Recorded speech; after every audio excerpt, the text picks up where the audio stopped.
There are only 3 months left till the big fight between the iPhone 17 Pro Max and the Galaxy S25 Ultra in 2025. Okay, it's hardly a secret anymore. We're all waiting for Apple to release the new batch of iPhones at the end of summer. Apple always adheres to its September timetable, and 2025 will be no exception. And sure, the iPhone 17 Pro Max will be returning for another round. We've already seen several leaks that hint to what the top-of-the-line model may include. Upgrade. iOS 26 has now been formally announced, giving us a clearer idea of what to anticipate from Apple's next significant software upgrade. For all the specifics, see the Performance and Software section. So, the big question is, how does it compare to Samsung's best phone? And we're talking about the ordinary powerhouse, not the Galaxy Z Fold 7. The Galaxy S25 Ultra came out in early 2025, thus it has had some time to show what it can do. When the iPhone 17 Pro Max finally debuts, how will the two big hitters compare? Let's look into what we know thus far. The leaks are rising up and all repeating the same thing. The iPhone 17 Pro Max will feature a massive, broad, side-to-side camera bar on the rear. Kind of like the Pixel's camera visors. Why? No idea. This will likely be a divisive design decision, maybe not as polarizing as the notch and subsequent dynamic island, but still one that will be highly contested. One thing is for sure, the iPhone 17 Pro Max will not wobble when set flat on a table. Yay? Otherwise, we are anticipating a relatively conventional iPhone design. Flat sides, gently rounded edges and corners.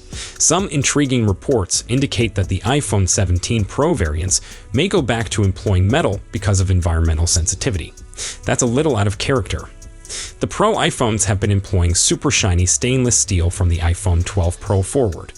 Then they turned to titanium coating with the iPhone 15 Pro to have the bragging rights of employing a strong and light premium material. Now, back to aluminum. The Galaxy S25 Ultra received a redesign of its own this year. Doing away with the sharp-cornered rectangle and gently softened edges, it appears to have borrowed cues from the iPhone's tailor. It now also features flat sides and gently rounded corners, giving that all-business but still mellow style. Titanium-covered frame, of course. The cameras on its back are located in distinct protruding lens rings off the corner of the phone, so its back appears a little cleaner, even if it wobbles.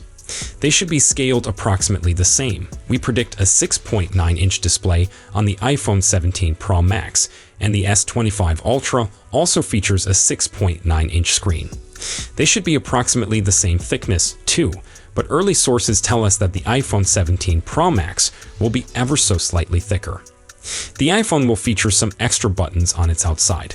There's the power button, the volume keys, then the multifunctional camera control button, and programmable action button.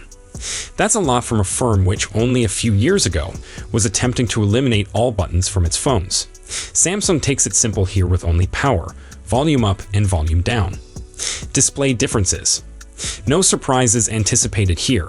The iPhone 17 Pro Max should boast a 6.9-inch Liquid Retina XDR OLED display with dynamic 1 to 120 Hz ProMotion. This will be contested by the Galaxy S25's 6.9-inch Dynamic AMOLED X21 to 120 Hz. These are really nice displays, and we anticipate we will have nothing to complain about.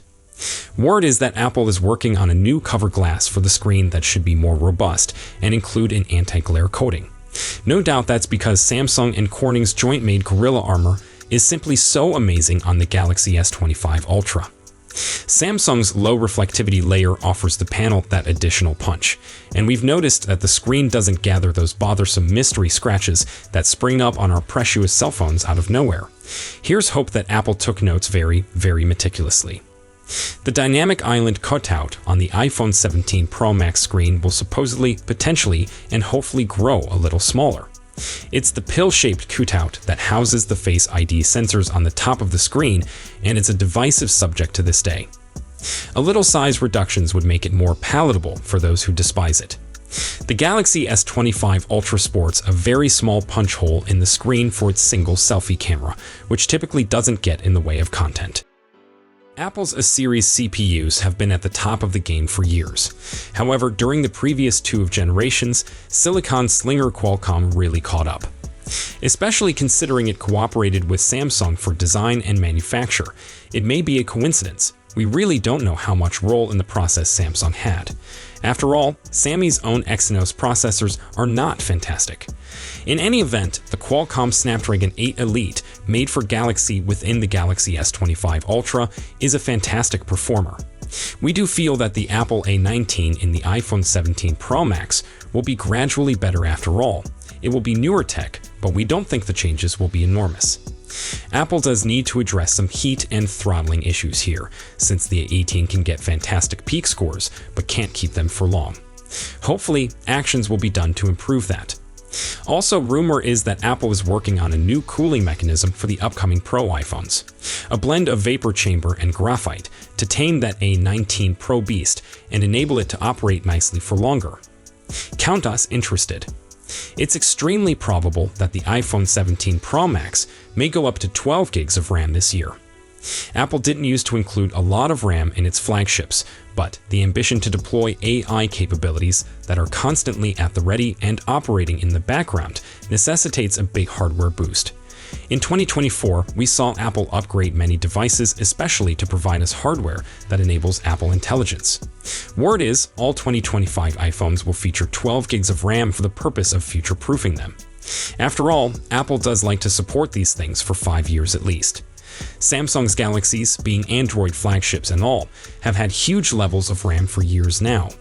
The S25 Ultra is not unusual with its 12 gigs RAM. In fact, power users are a little unhappy that they aren't receiving at least 16 gigs RAM in 2025. For storage, we predict the iPhone 17 Pro Max to duplicate the previous levels, 256 gigs minimum, then 512 gigs and 1 terabytes upgrades. The Galaxy S25 Ultra comes with the same storage choices. Update: iOS 26 is currently official.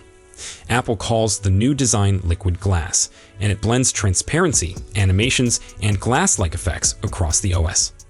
You can go subtle or max it up with the new clear look setting, which really pushes into the transparency feel. On the practical side, there's a new dynamic wallpaper that alters depending on time of day and alerts. Music receives dynamic album art, while the camera app has been streamlined. You swipe to access other settings, making the UI neater and more minimalistic. The major productivity benefits, meanwhile, are in the phone and messages applications. Call screening and spam filtering make their iOS debut, while Live Translate now works in real time during conversations, a long-awaited retort to Samsung's similar functionality. What's more, Messages includes chat backdrops, typing indications, and group polls. Other updates include smarter Apple Maps navigation based on your behaviors and a less crowded Photos app that finally makes albums simpler to find. The Galaxy S25 Ultra comes with One UI 7 and Android 15 on board, with the whole Galaxy AI suite backed up by Google's Gemini on board. So, conversational assistant, text, voice, and call summaries, picture production, cross-app interactions, it's all here. From here on, it's about what will arrive to the Galaxy S25 Ultra via upgrades. It should keep receiving them for 7 years, thus up until 2032. Apple's iPhones normally receive 5 years of iOS support, but that may change since Samsung and Google have really pushed the edge on update promises. Both of these phones are leaders in the photography area. Both Apple and Samsung have been putting a lot of eggs in the camera basket, and the consequence is that we have rival flagships that can capture ultra-high-res photographs and movies with superb stabilization and editing features. Well, some editing tools are superior than others.